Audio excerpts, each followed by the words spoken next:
Che, amiga, ¿arrancamos? Tenemos que grabar. Pará, deja que me acomode. ¿Está grabando? Estamos grabando. Bueno, entonces, hagámoslo. Les damos la bienvenida al Antro de Lesbianas.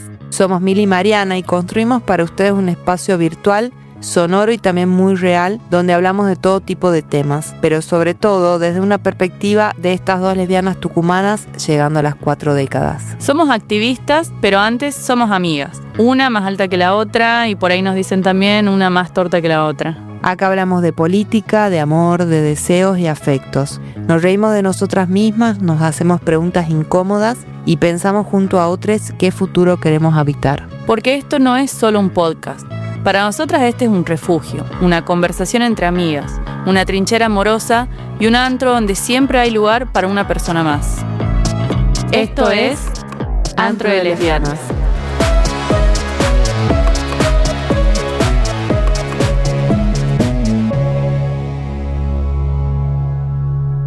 Hace más de 100 años, Julieta Lanteri fundó un partido feminista porque entendía que no alcanzaba con reclamar derechos. Había que disputar el poder. Hoy, cuando las mujeres y las personas del colectivo LGBTIQ+, ocupan menos espacio de decisión y avanzan las derechas, la pregunta vuelve a ser la misma. ¿Quiénes pueden hacer política? Y si tenemos una mayoría de varones ocupando cargos de poder, ¿para quiénes piensan la política?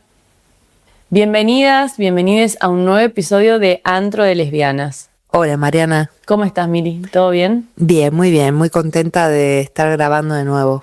Sí, la verdad, una alegría que estemos con este segundo episodio de nuestra temporada número 5.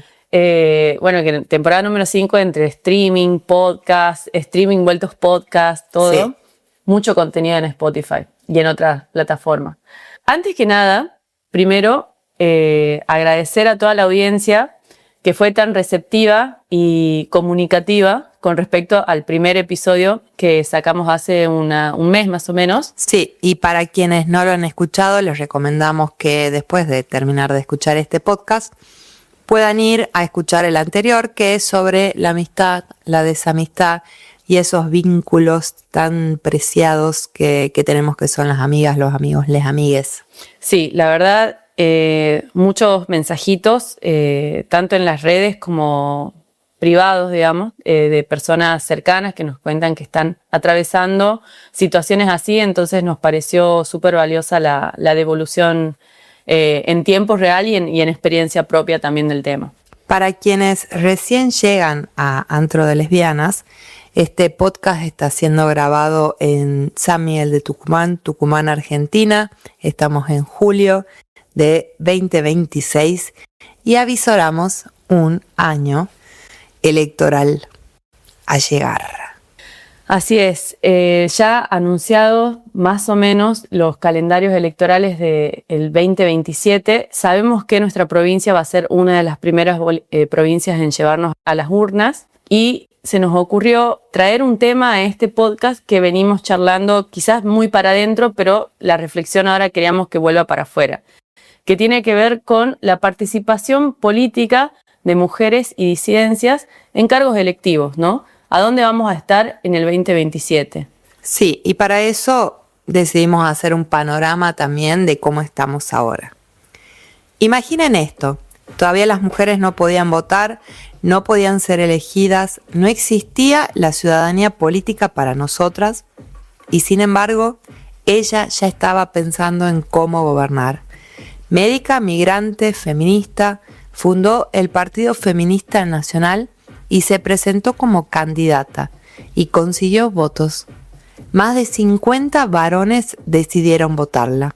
Estamos hablando de Julieta Lanteri, que es, junto a otras mujeres también de la historia argentina, las pioneras en ir a disputar el derecho al voto y a obtener lugar en la participación y conformación política del país. Yo tengo un dato que no lo he súper chequeado para pero me parece bien también, porque viene de otro podcast que escuché y de otros artículos que leí, pero ¿sabés que Julieta Lanteri además fue como la primera en burlar las leyes de voto por los grises, digamos? porque antes de que se sancione la ley Sáenz Peña, que hizo que el voto sea masculino exclusivamente, universal, entre comillas. Antes de eso, quienes podían votar, por lo menos en lo que era Buenos Aires, eran profesionales y varones mayores de, no sé si 18 o 21 años. Como Julieta fue una de las primeras médicas en graduarse de la UBA, ella se enroló para votar, se inscribió para votar como profesional y pudo hacerlo, y fue de las primeras mujeres que pudieron hacerlo. Después se modificó la ley y ella ya no pudo votar, pero pudo armar un partido, que fue el Partido Feminista Nacional.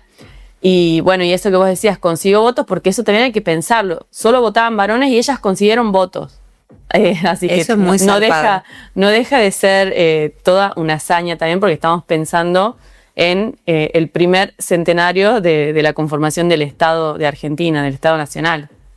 Yo cuando vivía en el sur y estudiaba para guía de turismo, yo ya era muy feminista y teníamos que elegir para hacer una guiada y había una pequeña plazoleta que se llamaba Julieta Lanteri y yo dije, ay, esa va a ser mi guiada. La plazoleta estaba al frente de la planta de tratamiento de líquidos cloacales. Ay, no, pobre, si supiera si Julieta. Supiera Julieta. Pero bueno, ahí fui y hay un manzano en esa plazoleta, porque bueno, era un árbol que hacía referencia también a su historia. Nada, anécdotas.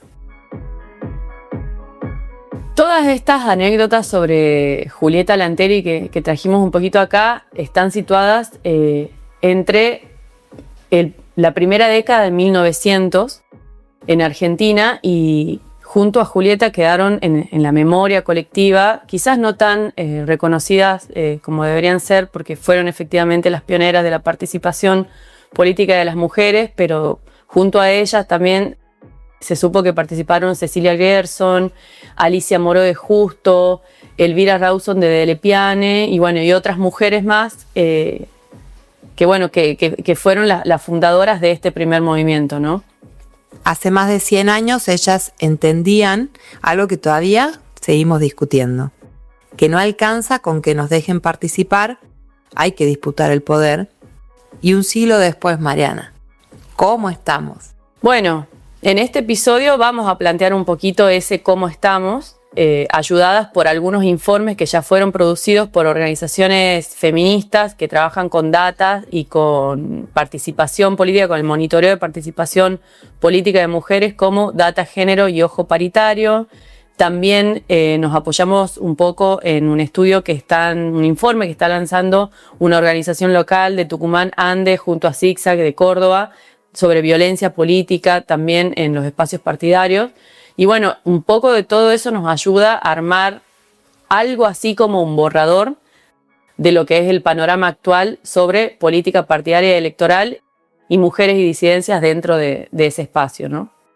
Uno de los informes en los que nos hemos basado para este podcast se llama Candidatas, que fue realizado por Data Género y Ojo Paritario, que es un monitoreo sobre la participación política de mujeres y disidencias en cargos electivos en las elecciones del año 2023, ese año que hemos votado como, 6 veces. Y esa investigación arroja datos que dejan un mapeo de cómo quedó constituida la participación de las mujeres y las disidencias en el arco político nacional desde el 2023 hasta aquí. Entre algunos de los primeros datos que se dieron a conocer y que tuvieron mucha relevancia fue que por primera vez en 20 años Argentina no tuvo ninguna mujer al frente de un ejecutivo provincial ni de la nación. Es decir, no hay ninguna gobernadora en este periodo electoral entre 2023 y 2027. No hubo, no hay. Solo el 17% de las candidaturas a gobernación fueron femeninas y la mitad correspondió a partidos de izquierda.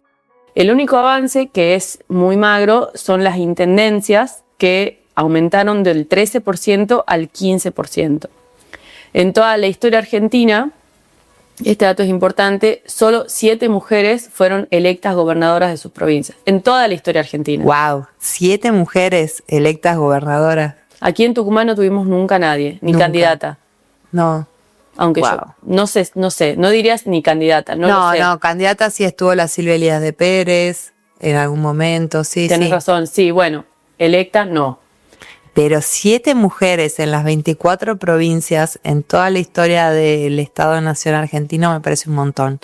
A ver, chicos, si nos dejan gobernar, a ver qué pasa. Y los senados provinciales también cayeron, ¿no? Del 32% al 28%, con casos que son más extremos, como Santa Fe, que quedó sin ninguna senadora.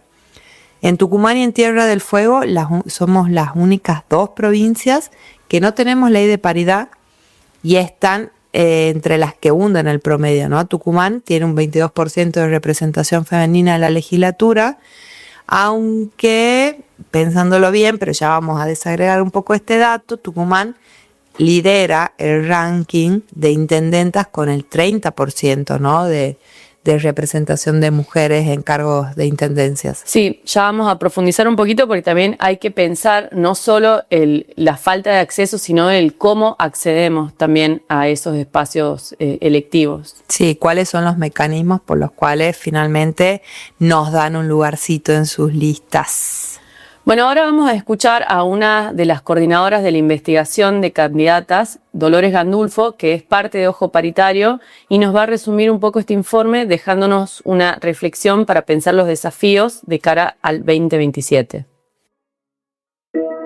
Candidatas es una iniciativa de Data Género y Ojo Paritario que cuenta con el auspicio de la FES Argentina y monitorea la participación política de las mujeres y personas travesti y trans en la Argentina, con el objetivo de fortalecer la calidad democrática y promover una participación en la política más igualitaria entre géneros.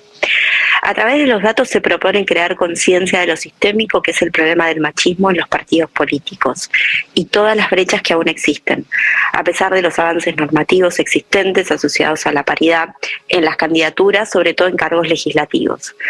Pensemos que estamos en una región América Latina donde solo el 21% de los partidos políticos están a cargo de mujeres. Y todas quienes estamos presentes en la dinámica política sabemos que la militancia femenina supera con creces el 50%. Por eso el desafío de candidatas ha sido siempre seguir el recorrido completo de las mujeres dentro del proceso electoral. No solo, cuenta que integren las listas. Muchas veces también tenemos que pensar cuántas encabezan, cuántas son electas y finalmente cuántas llegan a ocupar esos espacios, porque sabemos que el solo hecho de estar en las listas no implica la democracia sustantiva en la composición de las cámaras. Durante años celebramos la sanción de leyes de cupo y primero de paridad después, pero Candidatas nos vino a demostrar a través de los datos que muchas veces una candidatura no es lo mismo que una banca. Y por eso creo que es tan importante el desafío para el 2027. Podemos pensar que tenemos paridad en el ámbito nacional y también tenemos paridad, excepto en 2 provincias, en el ámbito provincial. Sin embargo, muchas veces los sistemas electorales, las lemas o colectoras que hoy están en el debate público, frustran la participación sustantiva de las mujeres. Y obviamente también la cuestión vinculada al presupuesto. Hoy en debate sobre la participación política de las mujeres se centra también naturalmente en la cuestión del financiamiento político. Las mujeres no cuentan con recursos para hacer una campaña política, tampoco cuentan con recursos para poder llevar adelante una gestión. Los datos en la Argentina respecto a la cantidad de mujeres intendentas es muchísimo menor a la cantidad de mujeres concejalas en el ámbito local. Por lo tanto, creo que el gran desafío del año próximo tiene que ver con poder hacer que las leyes, que obviamente son importantísimas, puedan también reflejarse en recursos, en un debate público, en el marco de los partidos políticos, para que efectivamente las mujeres que lleguen con recursos, con poder real, para discutir la política al interior de su espacio político, para luego también hacerlo en el ámbito de la democracia.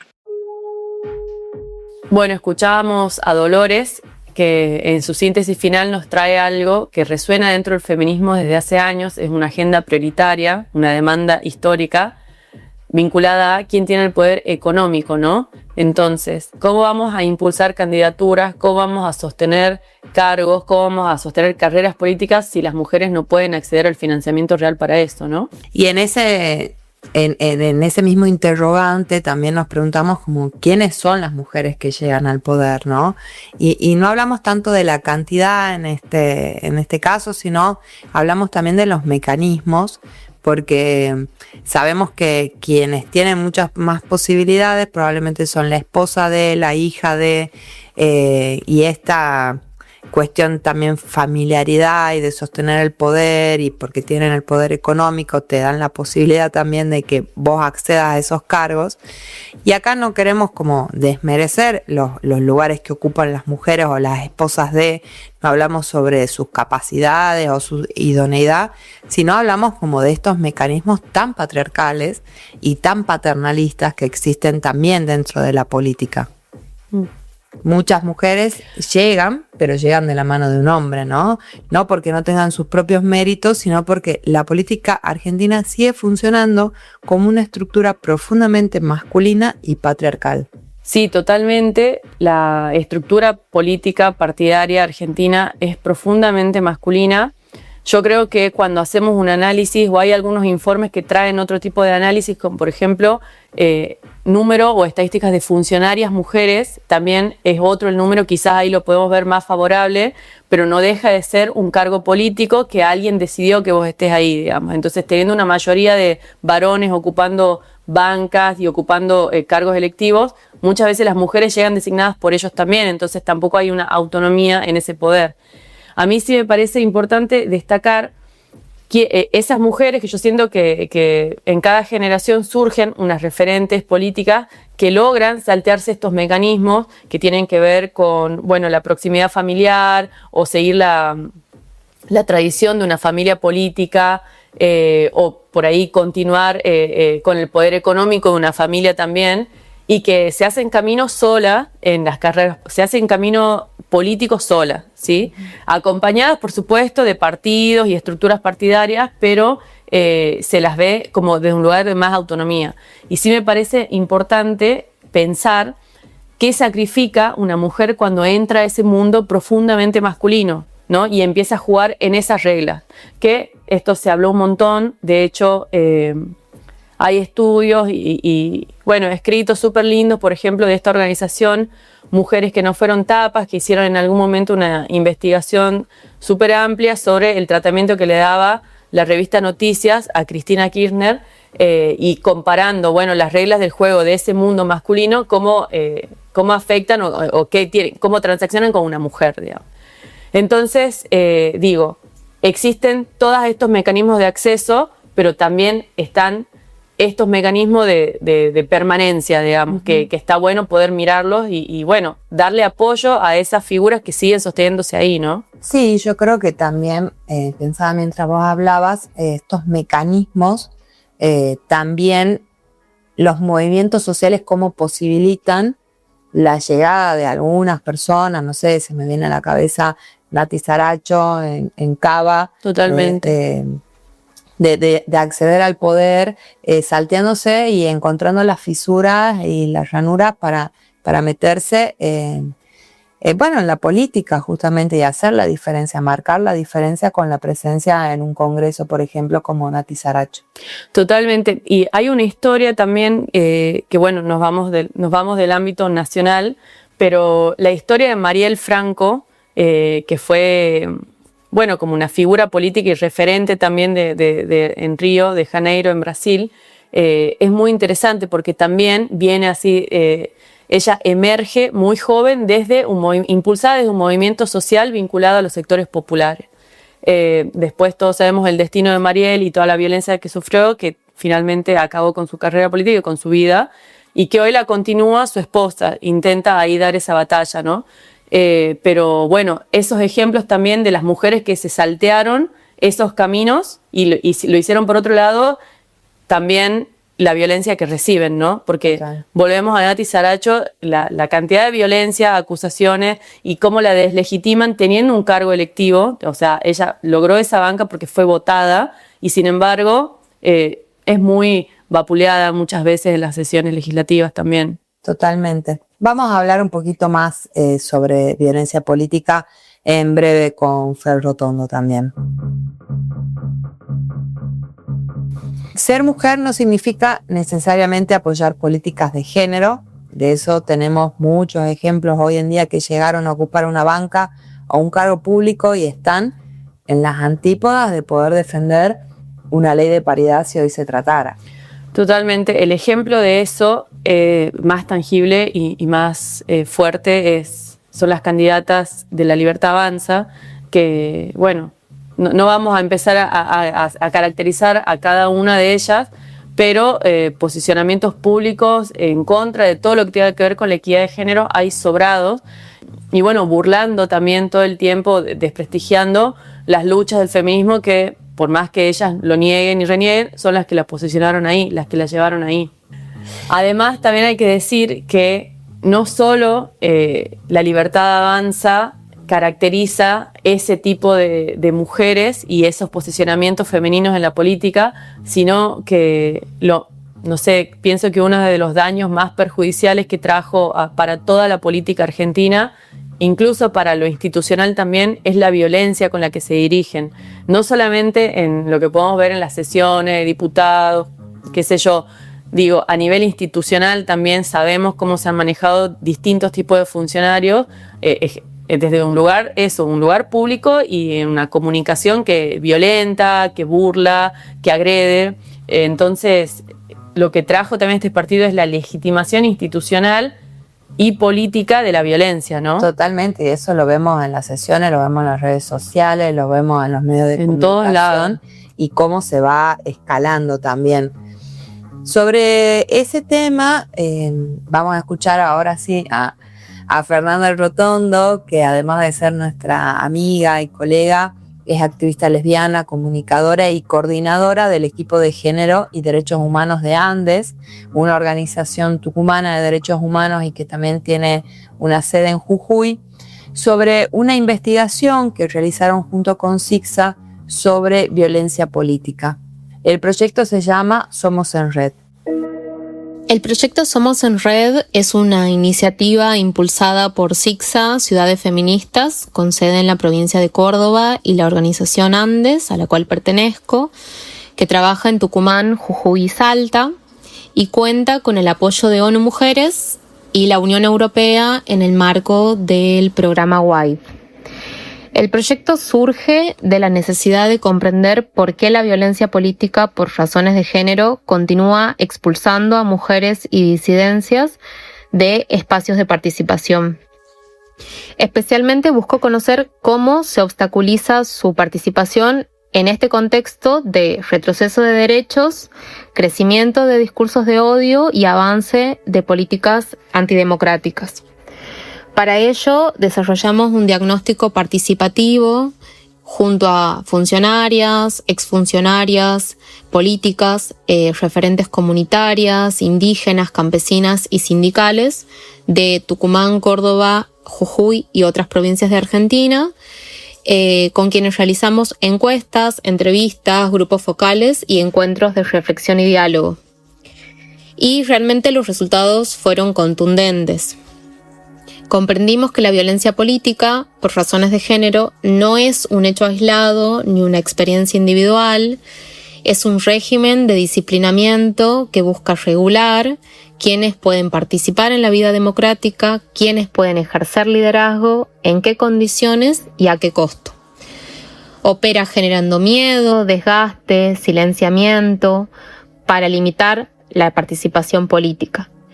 Lo que encontramos es que este régimen opera de dos maneras. Por un lado, a través de condiciones estructurales que parecen naturales, como la distribución desigual de los cuidados o la exclusión de ciertos espacios de decisión, y por otro, mediante sanciones concretas contra quienes disputan poder, mediante el hostigamiento, campañas de odio, violencia digital, discriminación y violencia institucional. La violencia política en sí no empieza con una agresión, empieza mucho antes, cuando las reglas del juego hace que sea más difícil participar para las mujeres y las disidencias. Es así que 9 de cada 10 nos dijeron haber vivido violencia política en algún momento de sus trayectorias. Muchas señalaron que los agresores no siempre provienen de espacios opositores, sino de sus propios ámbitos políticos o institucionales. Pero el proyecto no terminó ahí. A partir de esos hallazgos, impulsamos procesos de formación política, construimos colectivamente una agenda política feminista y generamos espacios de diálogo con gobiernos locales, redes de concejalas, organizaciones sociales, universidades, entre otros. Y además de todo eso, construimos una campaña de comunicación a la cual llamamos Sin mujeres y disidencias no hay democracia. Hemos escuchado a Fernanda hablando sobre esta investigación. Hay un video en el cual yo también participé contando mi experiencia como persona mujer lesbiana en la política y habiendo sido también blanco de algunos ataques o hostigamientos. Y nos parecía como bien interesante también esto que plantea de que 9 de cada 10 de las personas entrevistadas dijeron que habían sufrido violencia y que en muchos casos la violencia provenía del propio espacio político. Sí, no es menor también pensar, estos datos se producen en un contexto también en el que una de las primeras cosas que han sido desfinanciadas, por no decir totalmente eliminadas, son los espacios para poder denunciar violencia de género. Digo, son espacios que están pensados quizás para otro tipo de situaciones, porque también un mecanismo que hay que desandar de manera urgente, pero que es tan intrínseco a las organizaciones, que es cómo pensamos hacia adentro la violencia. ¿Qué hacemos con eso? ¿Cómo denuncias a tu dirigente, no? Totalmente. ¿Cómo denuncias o cómo haces que tu voz sea escuchada y que la violencia como un problema que es deslegitimado, descreído, no tomado con la seriedad, porque entonces acá nos está dando la cuenta también de que es un motivo por el que las mujeres se retiran de esos espacios, no acceden o se van directamente, ¿no? Digo, existe este factor, no es tenido en cuenta como un problema nacional, un problema sistemático como venía tratando de instalarse en gestiones anteriores, y de repente hacia adentro de una organización que sea valorado con esa misma importancia, ¿no? Como el factor por el que las compañeras se van. Total. Digo, un camino parece dificilísimo de andar, pero los datos están, y no solamente los datos de violencia, los datos de todo lo que falta a las mujeres y disidencias en esos espacios. Entonces, digo, ahí están las problemáticas en nuestros ojos que hay que tratar de solucionarlas, ¿no? Sí, ir encontrando las maneras, ¿no? Para hacerle frente, para poder hablarlo, para poder debatirlo. Creo que la exclusión de los violentos, bueno, todo el debate que hay alrededor del escrache, de qué hacemos con los violentos dentro de las organizaciones, es un debate que lo tenemos que seguir teniendo, que tenemos que seguir produciendo datos y produciendo teoría alrededor de eso, porque es lo que el desafío que tenemos como movimientos, ¿no? Como movimientos feministas, como movimientos populares, como movimientos que tienen a la violencia de género como una parte transversal de su política. Creo que el reciente caso de Nacho Levi, de la Garganta Poderosa, que surgió a raíz de la denuncia de una compañera, de una expareja de él, y a partir de eso muchas otras mujeres pudieron hablar y denunciar la violencia.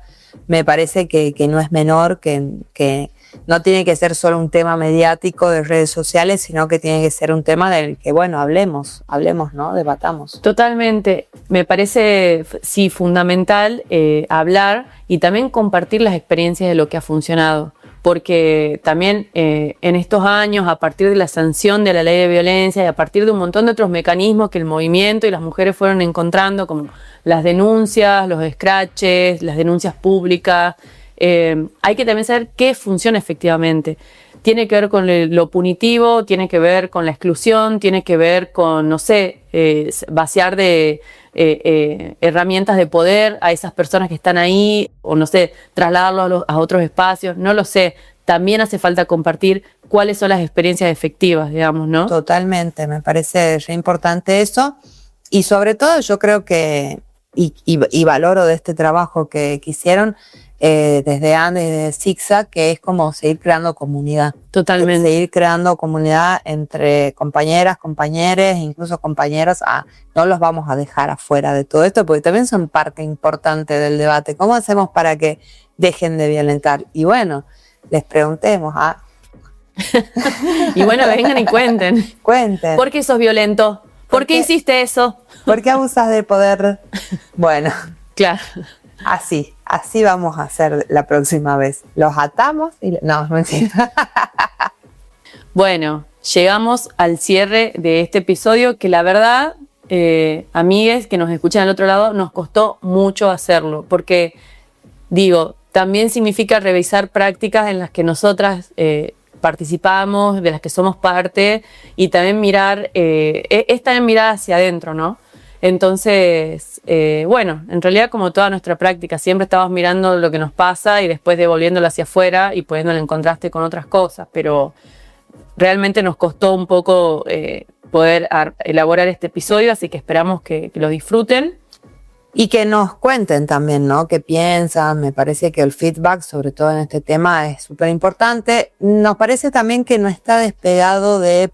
Digo, el episodio anterior hemos hablado sobre la amistad, sobre la desamistad, como la construcción también política de esos vínculos. Y me parece que este tema no es que, estar afuera de todo eso. Tiene que ver también con repensar nuestras prácticas, con repensar también la política partidaria, la manera en la que se construye. Y me parece que tiene que ver justamente con eso, los vínculos y la manera en la que construimos comunidad. Totalmente. Y bueno, no dejar de pensar, y acá, de verdad, poner en súper valor el feminismo como un movimiento histórico, ¿no? Que en busca de la equidad, porque de los informes que son buenísimos y que les agradecemos a las compañeras que nos compartieron una reflexión por audio y se dieron tiempo para eso, surgen también y se despegan demandas que están vinculadas pero a la historia del feminismo. El poder económico, la violencia como un problema público, ¿sí? Que bueno, los venimos acarreando hace siglos, esperando que finalmente decante en la sociedad mecanismos que verdaderamente equiparen los derechos que tenemos, ¿no? El derecho a tener los mismos salarios, los mismos ingresos económicos, el derecho a tener una vida sin violencia, ¿no? A poder pensarlos y en estos contextos en donde no tenemos ningún viento a favor para poder pensar de manera equitativa todo eso y poder hacer visibles las desigualdades sistemáticas en las que atraviesa gran parte de la sociedad, como las mujeres, las disidencias y más también. Bueno, parece que como que está cada vez más lejos, pero nos parece que estos temas hay que volver a traerlos, hay que seguir hablándolos, hay que poner en valor los movimientos que lo pueden denunciar, ¿sí? Sí.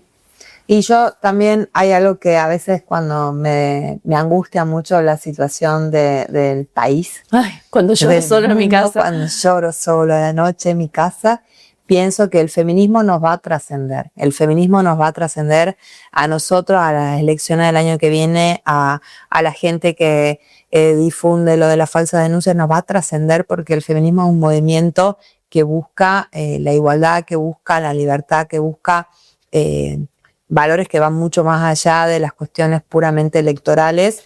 Y eso me tranquiliza un poco. Bien, mi religión. Mi religión es pensar en que va a trascender, digamos, no somos solo las personas ni este momento político e histórico, sino que el feminismo viene a transformarlo todo y es lo que estamos haciendo. Estamos en esto. Bueno, llegamos hasta aquí, amiga. Llegamos hasta aquí. Gracias por escucharnos. Si es que ustedes también llegaron hasta aquí, síganos en nuestras redes sociales, en Instagram, @antrodelesbianas. En YouTube también pueden vernos las caritas de los episodios anteriores. Y nos vemos en un próximo episodio. Así es. ¿Cuándo? ¿Quién sabe? Sorpresa. Chau. Chau. Amiga, ¿sabes que nos hemos olvidado de poner en el podcast?